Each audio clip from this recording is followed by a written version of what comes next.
Hey, this is Sam Leonard. Now, in this video, what I'm going to be talking about is emotional stacking. What is emotional stacking and how we can avoid it? Now, first of all, emotional stacking. What is emotional stacking? Well, if you think of it as when you have an emotion, when you have a feeling and you don't really process it, something might annoy you, for example, and you don't process it. You're like, well, I don't want to overreact in this situation. I don't want to make a scene. It's not really a big deal, and you suppress this emotion. Then when it happens again and again, this emotion is stacking on top of each other. This is emotional stacking, and often this can happen over a period of time. And then quite often you might have an explosion, an outburst. Well, where did that come from? This I didn't expect that. That was out of character, and you don't really understand it. And this is because of emotional stacking, because there's been these emotional events that we haven't dealt with that emotion. Because let's not forget that emotion is energy in motion, and when you think of emotion as energy, it's quite easy to understand that, well, that energy is not going to go anywhere. If you don't deal with it. And I actually have another video which I'll link at the end, which I talk about emotional mastery, which is about dealing with emotions in the moment and that chemical process and how we can actually deal with that. But I don't want to go too off topic. I'll leave that's for another video. So yeah, check that out. That's it. I'll leave a link at the end. So what can we do with emotional stacking? Well, first of all, it's like a lot of the stuff within personal growth is about increasing awarenesses of these things, being about mindful of how you are feeling at that time, how are you feeling stressed, and rather than just let it build up, because you might notice this on a daily basis, not just over a long period of time. You might be feeling stressed, and it's then the day just gets worse if more stressful things happen, and then you're more likely to react. So it's about being mindful of this. And what we can do to deal with this is literally take some time out. It might sound very simple, but literally we need to bring ourselves back to center, to reorientate our compass needle back to the default north, to bring ourselves back to center, to feel more balanced and feel more calm again.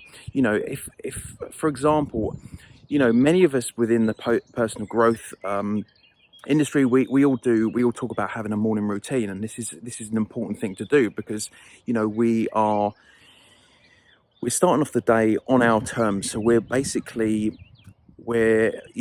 we can wake up feeling different ways, and if we start off the day at a balanced and neutral place, then we know that we have a better chance of having a better day, because we feel more centered, we feel more at peace, we've had some time to center ourselves, to calm the noise in our mind, and we're more likely to have a better day. I mean, that makes sense.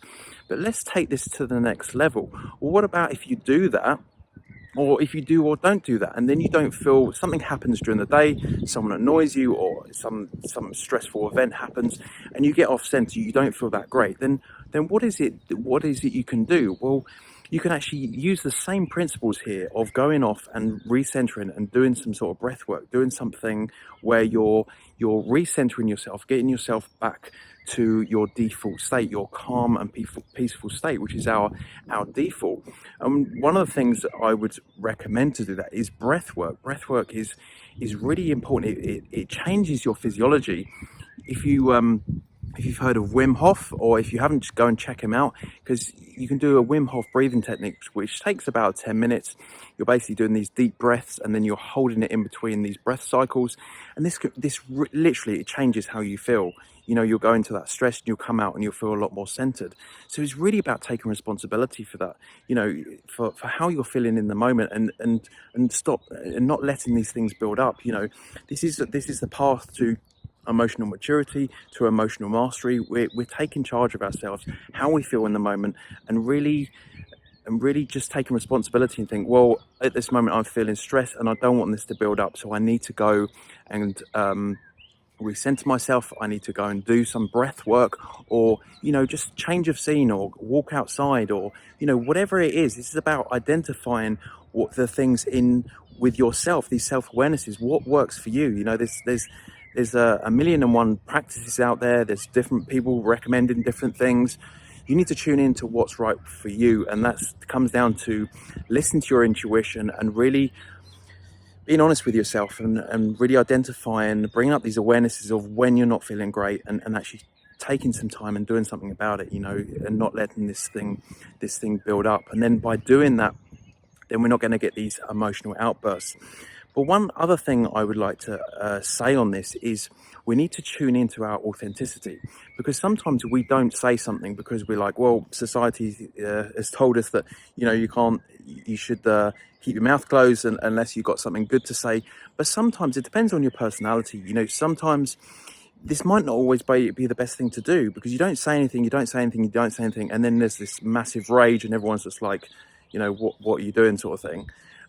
So you need to tune into that. Again, you're cultivating your intuition and be like, well, actually I should say something, but because it's not so much of a big deal at that point, maybe you can make a joke of it, or maybe you just say something, but you don't have to, obviously you're not, the emotion hasn't stacked at that point, so you're not gonna completely lose the plot, and you can make it into something more light. And then you've said something, and you're that sort of person who uses humor, or you're being more authentic. It's tuning into your authenticity and speaking about what's actually right for you in that moment. So then it's done, it's forgotten, and then that emotional stacking doesn't take place, and then you can move on with your day. And and then people also, they know where they stand with you as well.